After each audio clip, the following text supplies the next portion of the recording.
नमस्कार विद्यार्थियों। आज मैं उपस्थित हूँ संस्कृत भाषा में जो लघु सिद्धांत कौमुदी है और उस लघु सिद्धांत कौमुदी में एक प्रकरण है हमारा स्त्री प्रकरण और उसका एक सूत्र है अजाद्यतष्टा। तो क्या कहते हैं, देखिए अजाद्यतष्टा जो सूत्र है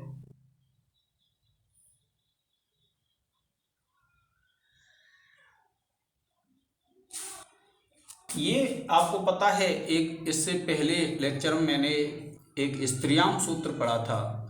उस स्त्रीयाम सूत्र में ये था। तो अब देखिए ये जो अजाद्यतष्टाप सूत्र है अजाद्यतष्टाप क्या कहता है कि अजादि गण, यह क्या है, एक शब्दों का समूह है। अजादि गण पठित प्रातिपदिक, यानी ऐसे प्रातिपदिक जिनका पठन कहाँ किया गया है, व्याकरण शास्त्र में, अजादिगण में। अथवा अदंत, अदंत किसको बोलते हैं, देखिए अत प्लस अंत, यानी अत कहते हैं ह्रस्व अकार। किसको कहते हैं, ह्रस्व जो अकार है, यानी जिसके पीछे अंत में क्या हो, ह्रस्व अकार। ऐसे जो प्रातिपदिकों के वाच्य, यानी कोई प्रातिपदिक ऐसा हो जो अजंत हो, जो कैसा हो, अजादिगण पठित, और अदंत हो। अदंत का तात्पर्य है जिसके अंत में ह्रस्व आ रहा है। जैसे देखिए ये शब्द है हमारा अजा। अब ये जो अजा शब्द है वह हमारा अजादिगण में भी आता है।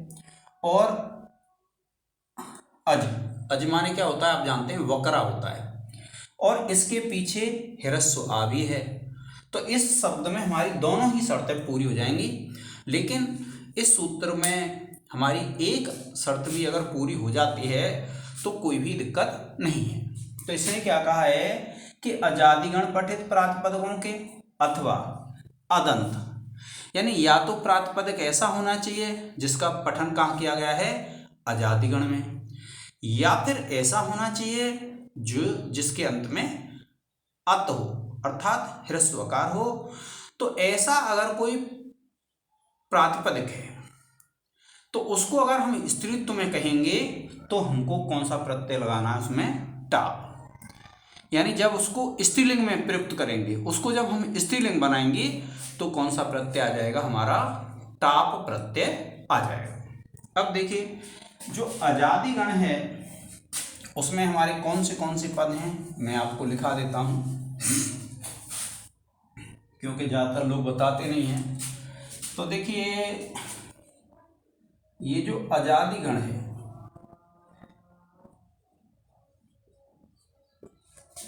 तो अजादिगण में देखिए कौन से वो आ जाते हैं आपके,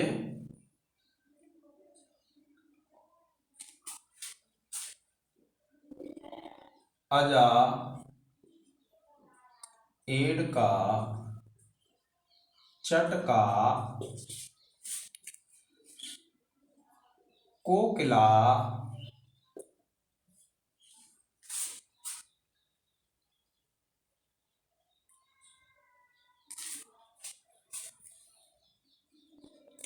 अश्वा, मूसिका, बाला,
इस प्रकार से विद्यार्थियों ये क्या है, एक आकृति गण है, और ये जो आकृति गण है कौन सा है, आजादी गण।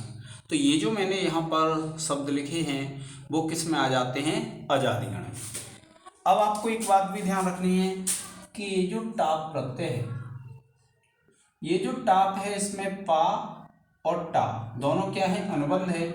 इनका लोप होकर के क्या बच जाएगा, हमारे पास आ बच जाता है। और आ बच जाता है तो फिर उसके बाद प्रक्रिया होती है। तो आप इसका एक स्क्रीनशॉट ले लें और उसके बाद हम आगे पढ़ेंगे संस्कृत में।